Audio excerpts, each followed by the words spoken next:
Welcome Boiling Steam readers and anyone else who might be watching this video. I've just posted a review of Monster Train on boilingsteam.com, and I want to give a quick overview of what the game looks like and plays like to see it in action. So here at the main title screen, on Linux everything runs great except for that intro movie. You just see a black screen, you click and you'll get to the title screen. So you have single player and multiplayer. Multiplayer has this interesting variation called Hell Rush, where you basically are facing against people, not directly, but trying to race through a level and see who gets through the run the fastest. So playing well and fast. Daily challenges, familiar from a lot of other games, of mixing and matching different modifiers to the game to give you some new scenario to play through, along with leaderboards. And also, which looks pretty interesting, you can create your own, so based on a run that you had, or mixing and matching different stuff to make a challenging one to share online or with your friends and have a leaderboard there. So that's kind of a nice variation of the usual multiplayer stuff you see for these types of games. All right, but you'll be spending most of your time in single player. Let's jump into a run and just take a quick look at how this plays out. So there's frequently some short black loading screens, but they're quick. You have 5 clans to choose from once you've unlocked all of them, just these first 2 to start. Your primary clan is the one that you get the champion for, and the secondary is the other one that you'll mix and match cards from. You get them pretty equally, so it makes a nice match, and just switching the 2 of them makes it quite different because of the champion you have and what strategies you might want to focus on due to what that champion does. You can also here set your Covenant rank, which is increased difficulty, so it'll add difficulty to how strong the enemies are, or to constraints on your deck, and you kind of go up each one you have to beat to unlock the next one up, and it keeps track of streaks as well. Alright, so let's take a look at maybe the Stygian, which is one of my favorite ones, which has a lot of spell focus and frostbite, which is damage over time. And let's pair it with one of the starting clans, the Awoken, which tend to have a lot of healing and spikes and a little bit more defense oriented, as well as moving people around. So let's depart. So you'll get to see the final boss, what variation you have. So in this case, Seraph has a debuff that'll place on your units that'll decrease your strength of attack. And from Covenant 1 onwards, you get some starting cards in addition to the basic set you start with from your clans.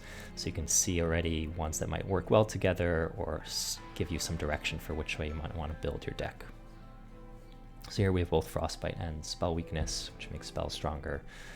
So probably have to pick one or the other, and a healing card. Alright, so before we get to our battle, we have 2 upgrades we can do. First is for a champion. So this is upgraded separately from other cards. It always costs 0 and it's in your starting hand. So in this case, this one will apply Frostbite to units attacks, and this one, Sweep, will attack all units, not just the one in front, so kind of eliminates some of that positioning that the enemy units might use, and applies Spell Weakness. So let's try that one out.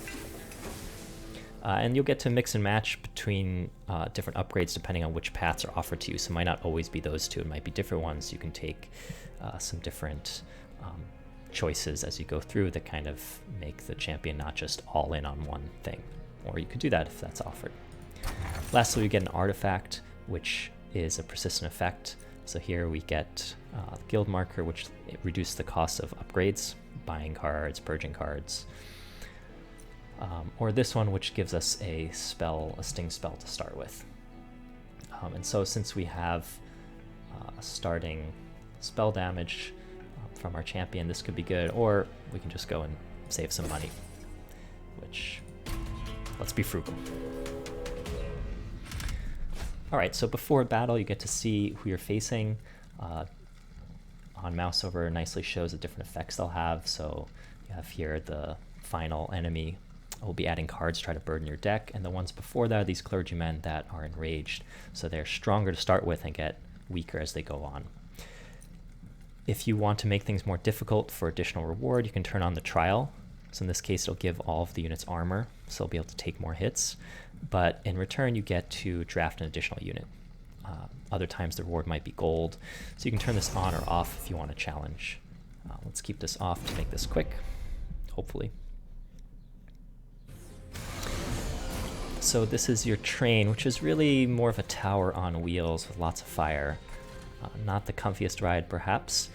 This is your life, or represents your life and what you're trying to protect. You notice it has health as well as an attack. So when units get up here, the pyre will defend itself. So sometimes you might rely on that to finish off some enemies. Otherwise, enemies usually start on the first floor and work their way up. Sometimes they move a bit differently. As you mouse over, you can see their health and attack and any of their buffs, along with a little bit of flavor and lore text.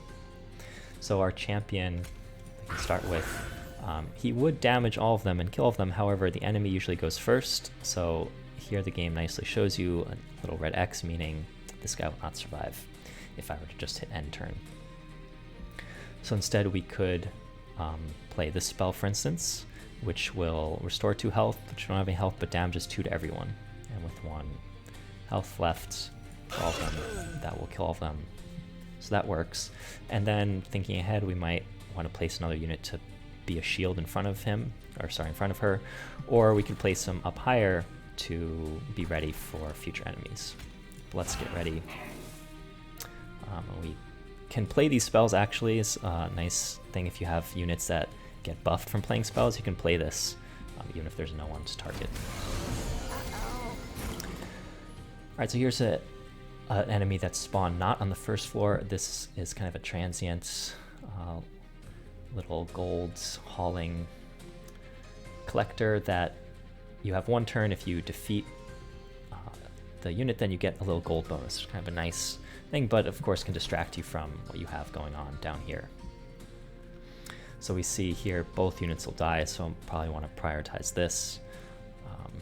I can kill 1, which we see the display updates to show that our Tithys, she will survive because it'll only take 5 damage now since we killed 1, but the head unit won't.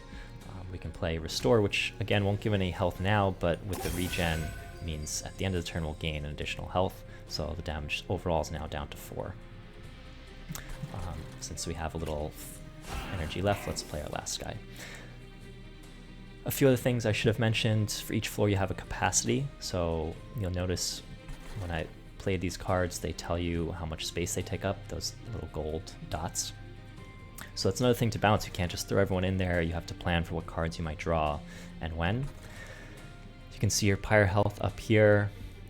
You can look at your whole deck at any time, or you can look just at the decks still left, part of your deck still left to draw, as long with your Ember, which is your energy or mana, to see what cards you can play.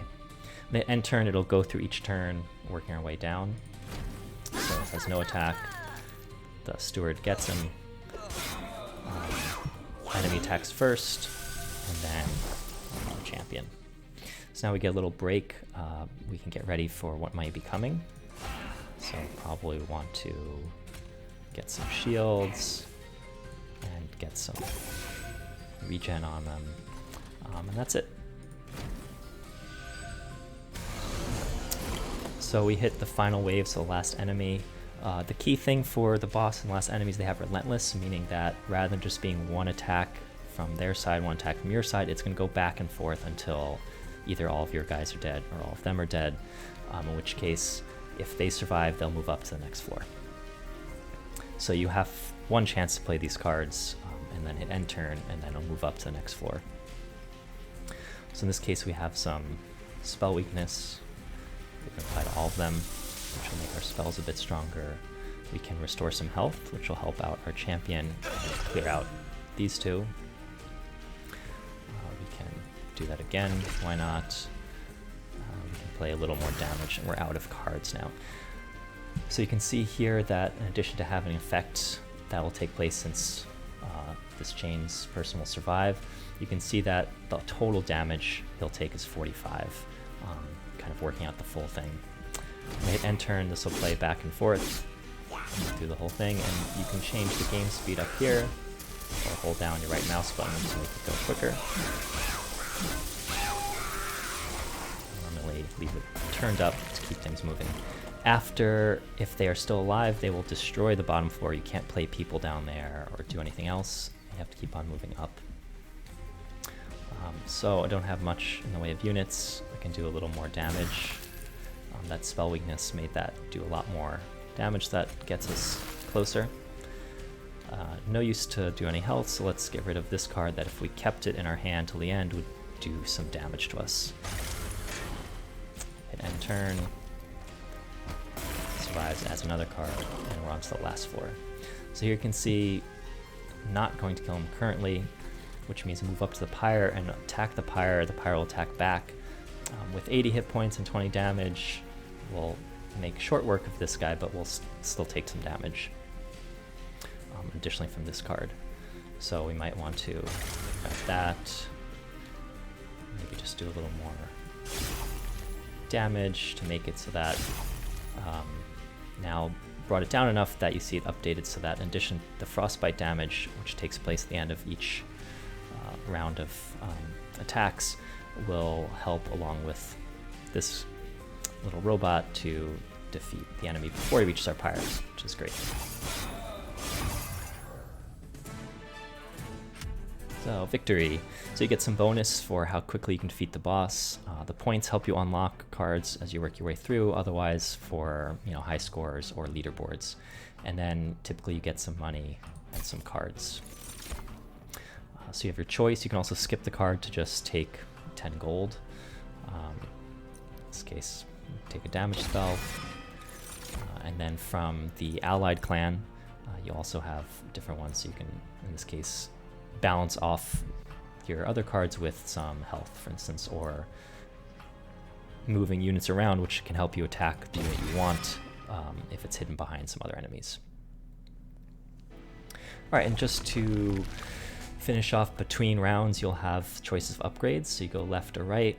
In this case, taking an awoken unit, one of the plant guys, and upgrading units or upgrading spells and getting one of our primary clan units. You can also take a look at the map and see what choice upgrades you'll have down the line to see maybe how many times you'll get to upgrade your spells or your units, depending on which cards you want. It can help you plan out. Although I haven't been using that too much yet. Just take a quick look at this. If you go to the merchant, so you can do those in either order. You can re-roll or refresh if you've already bought these different upgrades. You can purge cards to get rid of them. When you click to buy something, you can see what effect it has, and you can see the upgrade slots. So you can put 2 upgrades on this card, sometimes more if you get some additional artifacts or other ways to unlock additional upgrades. This lets you preview what you have going on to see what you might want to do. All right, so before we leave, we'll take a quick look at the logbook. This keeps track of your current levels for all of the different clans you have, which combinations you've won with, and which cards you've seen. You can take a look at the cards, sort them by different clan, by rarity, by cost, the usual things you can do with cards. Take a look at the champions. You can see the possibilities you have. So the 3 ones that, depending on what choices you're given as you progress through your run, you'll mix and match or maybe stick to one or the other. You can see all of the different clans have pretty different champions and different mechanics they use. You can also take a look at your artifacts that are available by clan, by event, or for all of them. And take a look to start planning out some interesting strategies. All right, well, thank you all for joining me in this quick overview of Monster Train.